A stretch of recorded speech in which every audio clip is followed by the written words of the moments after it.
Hello everyone, Luke here. Now before we get into the review, I just want to say a few things. Number one is thank you for David, Redalex and Furman on Control Chaos for getting me into Chainsaw Man. If you guys haven't seen Chainsaw Man, go and see it, go and read it. It's a pretty good series at the moment. It's kind of like, it's similar to The Promised Neverland in the same sense that you got humans battling demons or devils as they're called in the series, only there's a bit of a twist to it as well, and I won't spoil that in case you guys want to go and check out that series. But when that series does come out in an anime form, that'll be getting a What's the Difference in the same way that Act Age will be getting What's the Difference, and also Demon Slayer next year. Now, in terms of What's the Difference, Dr. Stone has got a big announcement this week. Now, David was like debating on whether or not the series is gonna end, and I had to say to him, like, I don't think it is. I don't think the series is going to end. I don't think Dr. Stone's going to be ending anytime soon because of the way the series is structured at the moment. Unlike The Promised Neverland, which, judging by this chapter, it seems like we've only got 30 chapters, so this is the final stage of the manga, because we're obviously moving into the final battle with Peter Watari and the Vitara Clan itself with this chapter, but also because of the way Dr. Stone is structured, it can go on for years. Now, the author said he wants to hopefully get it out in 3 years, but based on that, I'm going to say, yeah, I'll give it 6 years, because there's going to be so many ideas just coming in his head that he's probably not going to have enough time in 3 years to actually fit them all in, but we'll see of that. But anyway, guys, that's what I wanted to see. So I'm pumped to get talking about Promised Neverland again. I'm pretty sure you guys have been waiting for this review, so let's just get right into it.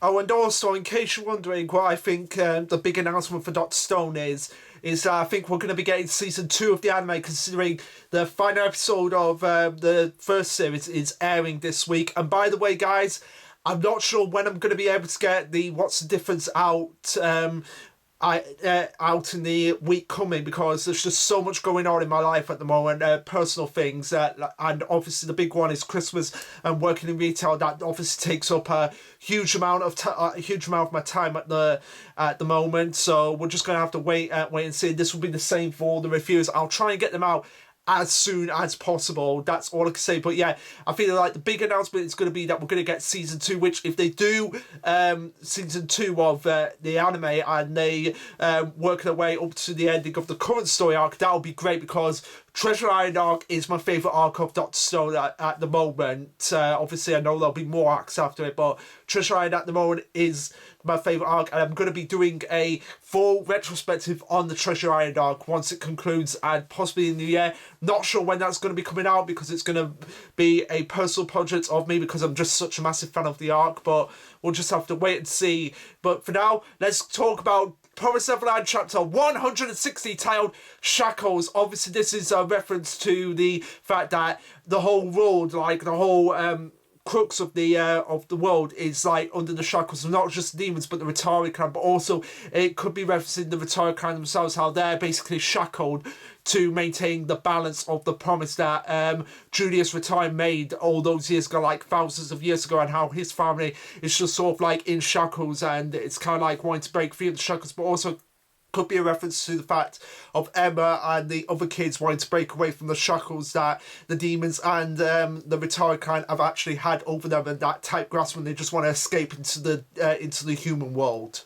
Also, guys, I apologise for moving the camera around. I was just trying to get into a feasible position for actually doing a review. But anyway, moving on, the chapter starts off with the title page, which reads, "Running towards a brighter future, but in the shadows," and we see Emma just running past this like cabinet place where we have Peter Watari just standing there looking very ominous and mysterious, and it's and obviously this is like indicative of the fact that Emma is just running to like save the kids at this point, but in the back of her mind she's got Peter Watari. It's just like this mysterious presence that she has yet to meet, that's just been looming over all this time, and eventually they are going to come in contact with them, and I'm really excited for this because it may actually find out exactly what happened happen to Isabella, because I guarantee that Isabella is probably with Peter Vitara right now at some point, like just being shackled away or something like that. It's like just getting all these questions in. Like, I feel like the biggest one that we need to address is getting Isabella, well, the two biggest questions, getting Isabella and getting all the kids that are in the orphanages still in there, out in Steam World, and how they're actually going to possibly do that. So I feel like they're the two biggest lingering questions at this point, although that may turn into three based on what happens at the end of the chapter. Okay, guys, from now on, because my computer has been acting up, I'm probably just going to have to stick to using my phone to do these reviews, to actually have the panels. I've got my phone right here, as you can see, so I'm going to hopefully be more precise when doing reviews like this. Okay, so the chapter starts off oddly enough with a flashback from the Watari Clan, which is fair because we haven't really gotten any more updates on the Watari Clan since the beginning of the arc, and it's kind of like now that they're becoming like the final villains of the series, it's now time for them to be brought into the forefront. Now that we've gotten the situation with the royal family out of the way, it's now time to focus on the Watari Clan. Okay, so it starts off with Peter Vitara obviously giving some details about what the Vitara Clan's promise was and how they can never betray. As he goes on to say, the Vitara Clan is not able to betray the demons. If anyone is discovered doing so, it's the whole clan's burden. So it's basically like, okay, we're all in this together, and if one of us fails, then we all fail. So at that point, we're all going to be screwed. So you better not betray us. No one better betray us, because if you do, then that's a burden on not just us, but a major burden on you yourself, and it's your responsibility, and you've got to accept the consequences of your actions by suffering along with everyone else. So it's kind of interesting in that regard how they kind of like shackled themselves. It's like, okay, we can't really go against what the demons want us to do, because then that puts a burden on us as a family and as a clan ourselves. Peter goes on to reiterate that the previous head, James Watari, and his comrades. Now, it's very interesting here because it shows James Watari, but it's also established that he's the previous head. So he sort of like went against what the demons actually want. So keep that in the back of your mind for now. But not just him, but you also see like various other people around James, including some mamas. Now, one of the mamas is very interesting because she looks very similar to Sarah. Now, if you don't know who Sarah is, it's very much established that she's the grandmother. You know, the one where Chroma was like grandmother and handing her the letter that basically exposed what Isabella was trying to do, and she's like, nah, that's all right, don't worry about Isabella, but you've got to worry about yourself. So yeah, that's Sarah basically. And it's very interesting how this woman here kind of has a hairstyle similar to her, but also a little bit different, so we don't know like what her full story is. But keep those in the back of your mind for now, as Peter goes on to say that James Watari posed as William Minerva and his supporters and led cattle children to escape, personally helped them, and was also conspirators in the destruction of Lambadine. So now maybe when he's referring to James Watari, he's like not realizing that James is already dead, and that was actually Norman that he was actually referring to, meaning that it was actually on the cattle children, not actually the Watari clan's fault in that regard. But hey, who knows? Peter's a pretty smart guy. I think he's pretty much figured out like, okay, the person going around being James Watari is not my brother at this point, but I've got to keep up the notion that it's still my brother, and my brother is still alive. Alright guys, it seems like my laptop is now back up and functioning, so we'll continue using my laptop, and if something goes wrong, we'll keep alternating between the laptop and the phone based on where we are in the chapter. So hopefully, fingers crossed, we'll get through this. But anyway, continuing on, it now moves over to Norman himself, when he was like with his comrades discussing the plans and everything. So now maybe this really does imply that Peter Vitara suspects that James Watari is still alive, like his brother's still alive, but doesn't know that Norman is keeping up the persona of James Watari and William Minerva as like a symbol of hope for all the cattle children. Maybe we'll find out a bit more about that as we get to learn more about Peter as a character himself, because honestly, in terms of being like the main antagonist of the series, he hasn't really done he hasn't really done much himself in directly conversing with the main cast, particularly Emma. So it'd be interesting to see what he's actually capable of when him and Emma actually do come face to face. But continuing on, we cut over to Cecil and Barbara and Norman and Vincent and Sassy discussing like the various strategies. As Cecil goes on to say, "You don't say," and Barbara confirms like, so they're hiding it, trying to cover it up. As Norman goes, "Right, that's why the Vitara Clan won't work with it." Okay, so there's like another bit of conspiracy. Like Peter Watari actually does want to get out of the shackles that have clamped the demons down, but he's kind of like working from the inside and kind of like undermining the demon queen or something like that. It's just going like, what is Peter's plan? What is his plan? I guess we'll have to just continue on and find out exactly what it is. But continuing on, they go on to say they'll be independent through and through. In order to deal with the escapists, they have no choice but to move in secret. They completely isolate because of this. Therefore, we'll strike the royal capital first. They're desperate. They're desperate to try. They'll desperate try to catch. Okay, it's confusing here to actually say this because it's saying they're desperate to catch. Oh no, sorry, my dyslexia just coming through, guys. Okay. They're desperate to catch us escapees without arousing suspicions from the demons, so we'll take down the capital and royalty. Okay, so it's kind of like all of this was kind of like a distraction for another distraction, like just all sides distracting each other to see who would come out on top, and like the conspiracies behind that, like just be double cross, just from all sides of every part of this war. Norman continues on to say, "I'm sure Peter Watari will start to get impatient, and for a particularly unrelated reason, he's been stalled on Matt. Even after Minerva is helping us cattle children, William Minerva has been the largest shackle to Watari clan." Okay, so it's kind of like we want to get rid of the symbol of hope. Like we want, like my brother has set up like just this undenying god of hope for the kids that can guide them, and it's sort of like being passed down through generations upon generations, and eventually come down to Norman taking on the mantle of William Minerva and Peter Watari, of James Watari, and sort of like giving that symbol of hope for children. It's like and it's like Peter's like, oh my god, even after he's dead, William Minerva's conscience is still alive and still giving hope for these kids, and I've got to break it if I want to be able to get out of this situation with my life intact. Norman continues on to say that everything that has happened has been planned out as the way he had intended, or at least it should be. Okay, so that's sort of like a little bit dubious about what Norman actually thinks Peter Watari is actually going to do. And again, I love this manipulative metaphorical chess battle that's going on that I've just loved about the series, how everyone is just playing each other, just playing the pawns in their little game. Like Norman's playing his pawns, the Queen's been playing her pawns, Peter's playing his pawns, and it's like who's going to come out in this three-way chess battle. Obviously we know that the Queen's not going to come out of this battle because she's dead at this point, so now it's kind of like the battle between both sides, like a human civil war. Since we've had a demon civil war, now we're going to get a human civil war, and the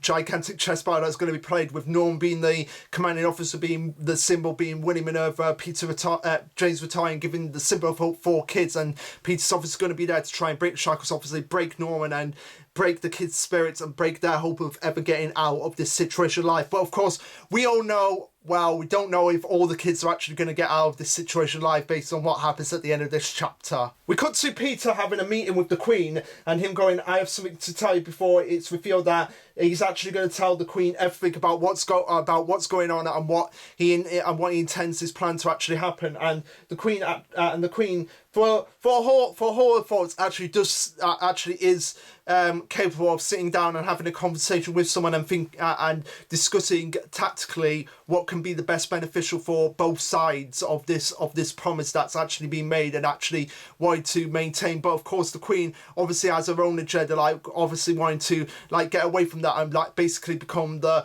own god in and of herself. But of course that godlike complex led to her downfall in the end. As Peter goes on to say, dealing with this behind closed doors is no longer possible. It's already far too late to change the situation. As Peter's supporters start to question him, going, "Wouldn't that mean we, who are supposed to mediate between the two worlds, are robbing her? No, them of their food. if this is revealed to them, our order, no, the order between the two worlds will be broken, and obviously if the order between the two worlds is broken, then possibly part of the promise that Julius made, that if his clan was ever to betray the demons in some way, or go behind their back and start making up plans for themselves, then that obviously will give the demons the right to actually eat them and consume them, basically anyone involved with the Vitara clan itself. So he's having to be a little bit sneaky tactically, so that it's not being led on that the Queen is being manipulated by Peter at this point. And of course, the way Peter devises his plan is actually pretty smart, because he knows that the Queen wants the highest level of premier goods, which are obviously Emma, Ray and Norman. And he actually brings this up, that it's not the worst case scenario for the Queen if his plan actually does go ahead, as he knows that those goods, along with the others, are still alive and carefree, and he's like, basically like, look, all I want to do is have this much for myself and my comment, and like the best goods, they're all for you. You can have them. And it's kind of like he's sort of like undermining her without hoping that she will actually pick up on what he's actually trying to do. As he goes on to say, if we're talking about the Queen, she won't think with reason or morality, but with her feelings. The only thing that can pique her interest is her own selfishness. And that is actually true, because all she cared about was herself and power and just getting the best quality goods. And it's like, okay, if we can offer the best quality goods for her, then she won't mind what offer we give her, and the promise will still be kept intact in her eyes, that the balance will still be maintained as long as I get what I want. Basically, that was the Queen's underlining downfall, that all she cared about was herself, just power and becoming a god herself, which of course led to her downfall in the end. Peter goes on to reiterate to his subordinates that you want me not to speak, not to act, that will all be according to those treacherous calculations. So we'll demolish those calculations this time around, no matter the risk, to protect the order, to honour the clan. That is all. I will not allow the cat's children to do as I please. And we just see like just this like crazed look from Peter Watari, like probably the craziest that he's ever gotten in the series. And just to reiterate, I'll actually bring it up on my phone right now, guys, just so that you can actually see just the craziness of him. Where is it? Here it is. It's that image, right? It's that image right there. Like just that crazy look from Peter himself. Like I said, the craziest he's ever been in the series, because normally he's a more calm, calculated person. Like when he was first introduced and talking to Lord Bairn, he's like, "Hello, Lord Bairn, I'd like to discuss matters with you." But now this is the first time where we've actually seen like just like the seriousness of the situation actually getting to. It's like, okay, I need to act fast in order to keep these humans from doing what they want and escaping into the human world, basically, in order to possibly this was another notion of the promise. Actually, this was another notion of the promise, that keep all the humans that are in Demon World and basically keep them there and not having them cross the borders. So that's basically what he's saying here. Like, I'm not allowing the children to escape into the human world in order to maintain the balance and the promise that we've kept for thousands of years. As he goes on to say that he's relying everything on this one move, the Queen says, "I see the destruction of Lamborghini was not the work of bandits. The very likelihood of the destruction was on the cattle children and Gracefield escapees, and they are both still alive, and they're the ones destroying the plantations and hiding out." And which is what the Queen says. She's like, "And? Like, what do you want me to do about it? That's your problem, not mine. I've got bigger issues to be worrying about here. I've got the Trifrid coming up at this point, so what do you want me to do about it?" And Peter obviously gives his response here, which is, "Please lend me half of the expedition forces that you are sending out. I will capture all of the escapees and offer them up to you without failure." Now, obviously, he's probably undermining the Queen at this point, but he probably is like, "I've got no other choice. I've got to do this, and I've got to see it play out and see if my plan will actually work." But of course, now that the Queen's dead, I don't know what's gonna happen. I don't know how Peter's gonna react to the situation itself. The Queen goes on to say what pretty much is a reasonable response. "That's absurd. Why must I lend you anything? My troops, wouldn't that mean you lot are incompetent?" And Peter obviously agrees to this. He's like, "You are correct, Your Majesty. We are incompetent here, and we need help, basically." And the Queen goes on to say, "If Dorson and Bayonne or Ivor find out about this, they'll be furious. And again, that is actually true, because they'll be like, wait, so these humans, they couldn't keep these other humans in check to obviously maintain our farm, so why should we be allying with them when we could just go out and destroy those humans ourselves? But basically, that would be basically Bayon, Dosa and Ivor's like mentality in this situation. As she goes on to say, just in the immediate past, there's been major damage to Lamedy, Gracefield, and many others. Not even to speak of the hunting ground, thanks to your role alongside the previous Lord Bayon and that little playground of yours. Doza, Bayon, and Norman have lost beloved families, and obviously the Queen is relaying all the past failures, because it's like, if this actually does come ahead and the humans actually do manage to escape, that would be the final straw. No, not that. Like, if they actually found out about this, like, wait a minute, you're sending our troops to fight these humans who basically destroyed the last hunting grounds, and who could have the potential to like cut our forces severely in half, and you want to use them to actually clean up your mistake. And if the other demons actually found out about this, then that would cause so much uptight that they would probably just start slaughtering. All the Vitara Clan there and then at that point. And we can see just how frustrated Peter's actually getting. He's just like, even though I don't like hearing this, it's true. She is right. 100%. She is right. Because the kids were able to actually destroy the hunting ground, and basically losing family for the demons, that's going to kind of like put a black mark on the enemy forces of the actual kids themselves. But Peter goes on to say, allow me to speak frankly. I want to settle this before the Typhoon in the shadows of the Typhoon, so the lords don't know it, and for that reason my clan cannot do this by ourselves. And that from a tactical standpoint, if you want to get rid of your enemies, that is true. And obviously his forces can't handle the situation themselves, because all the kids have guns and everything. So if they go barging in, then they could just start slaughter, and they basically outnumber them. Basically, all the kids in their masses in the hideout, hiding away, basically outnumber probably the Vitara Clan themselves at this point. And if they go in barging in and say like, we're coming in here to get you kids, basically like that. So Peter's like, just let me use the forces so that I can do this from the shadows and basically not disrupt anything. You'll have your Typhoon, and you'll have your premier goods, and we'll be able to keep maintaining the balance, all said and done. As he goes on to say, just as you say, Your Highness, if the lords find out about this, they'll surely all compete for the escapees' heads. And that is actually true as well, because not only would they be furious at the Vitara camp, but they'll also be furious at the kids themselves. Like, wait a second, they're out there, we're gonna get them for my son, for my son and daughter and all of that, basically all of that, or for my father, for my son and all of that. And Peter goes on to say, I want to present them to you, Your Majesty. Aside from Your Majesty, no one will know. The Queen's just like smugly saying, you expect me to overlook your negligence? How very brazen of you. And Peter says, calm and collectively, I will protect the promise without fail. Yeah, you may be able to protect the promise, but who are you going to present it to now that the Queen is actually dead, Peter? But of course, like I said earlier, all the Queen cares about is just having power herself, and it's like, she doesn't, I don't think she really cares about the promise, just as long as she's still in power and still in control and still able to eat the finest goods, she'll basically do whatever anyone requests at this point in order to keep that balance. And she goes on to say, very well, I will lend you 2,000 of my troops. Reveal this to no one and present everything to me afterwards. If you can do this, if you can do this, at least your head be on a plate. Got it?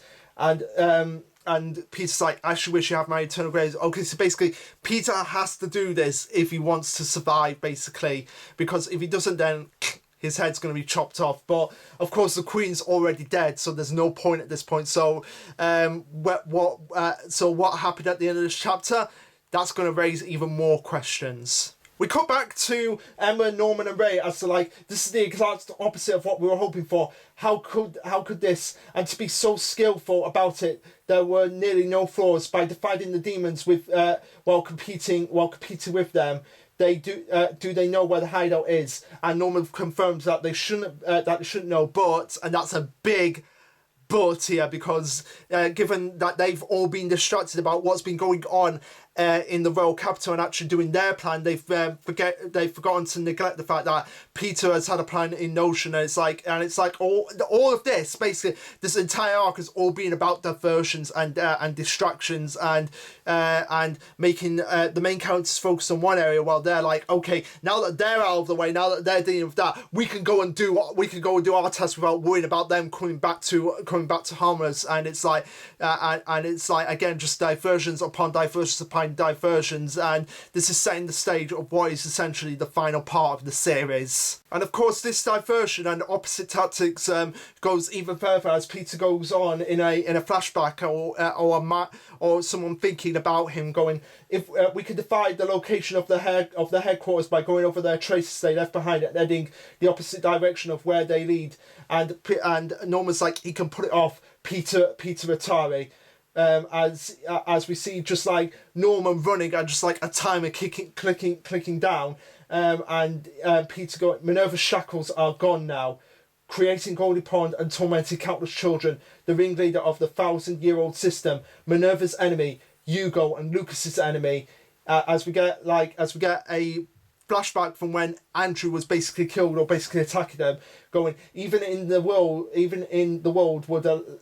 world would allow it, we must keep the current order. You shall be on your knees when I'm talking to you pigs. As Emma goes, the main enemy, the Watari Clan. So yeah, the Vitara Clan is the final antagonist of the series, and obviously Peter Vitari being the main antagonist of the series, it's only important that he is the final antagonist of the series. And as I'm saying, I can't wait for Emma to actually have a showdown with Peter Vitari. It's going to be Peter versus everyone at this point. As they go outside, they are greeted by Don and Gilda, who are like, "Oh, I'm so glad you saved Emma and Ray." And then Gilda sees Norman, and she's just smiling at him as Norman's like, you had us worried there. And yeah, he's right. And yeah, even though I didn't care for Norman's shifting attitude, just seeing them just be reunited at this point, and him going, and them going, welcome home, and him hugging him and going, I'm back. That's a really nice touch. But again, I'm still not a big fan of just Norman's tonal shift, especially since we get a reveal here that Norman can actually speak demon language, as he's able to speak to Aishi in demon language as he confronted her, and this is a genuine shock for everyone, and including Emma and Ray, who were like, wait a second, Norman can speak demon language, which he probably got from his enhanced brain structure from when he was in Lombardy. That's probably where he got it from, and where he was able to rapidly pick up on it. Now, we don't know exactly what he said. It's probably on the basis of like, I know I killed your father, and you can probably kill me when all this is over. Basically, that's probably exactly what he said to Aishi. Like, Aishi, I know I killed your father, I'm sorry for it, and if it makes you feel any better, you can kill me once this is over. That's probably what he said to her in the demon language. But of course, we probably won't find out about that for a few chapters further down the line. But more on that later. Norman goes to say, we don't have much time, let's head back to the hideout. As Aishi is just standing up there in disbelief. Like, oh no. She's standing there in disbelief, but clenching her fist like just pure rage. So I have no idea what Norman said to her. Like, could be something positive, but more than likely it could be something negative. And it probably was just berating her father, basically, like saying like he was still a demon and he was still an enemy and he still had to die. And it's probably like, just, you bastard. As they go on to say, first we need to get a grasp of the current situation, the location of the royal family, and how the hideout is doing. As Emma goes on to say, let's meet up with Oliver's group too. As we cut back to Gillian just running up the stairs, going, there's no way. This is terrible. No way. Just what is this? Nobody is here. It can't be. What happened? Everybody, where did you go? As we see, just like the hideout has just been completely ramshackled. As the caption reads, the children have disappeared. premonitions of tragedy, and that's where the chapter ends. So pretty good chapter to come back on. We got a little bit more about what the plans were between not just the Queen and Peter, but also like Peter himself, and just how he's a villain that utilizes diversionary tactics and able to split up the forces so that they are like, okay, now that the main characters are going off and attacking them and attacking the royal capital, we can actually focus on our mission whilst they're being distracted, and maybe Peter wants to become a god himself. Maybe he has a god complex, which as we know, anyone who has a god complex in this series, they're going to die, and Peter is obviously going to die. I don't expect him to survive to the end of the series. He is a villain through and through. He's done some horrifically nasty things like murder, basically torment, basically subjugation, basically everything that can be described as an evil person. Peter has done it, and that's all I can say, guys. I have no idea where anyone is, like what happened to anyone. My guess is that they found out that the demons were actually coming in and just scrammed out of there, or maybe they were captured, but we'll see when we get into chapter 161. But anyway, guys, that's it. What did you think of this chapter? Let me know. Like, subscribe, comment, all that jazz, and this will be Luke signing off. Later, guys.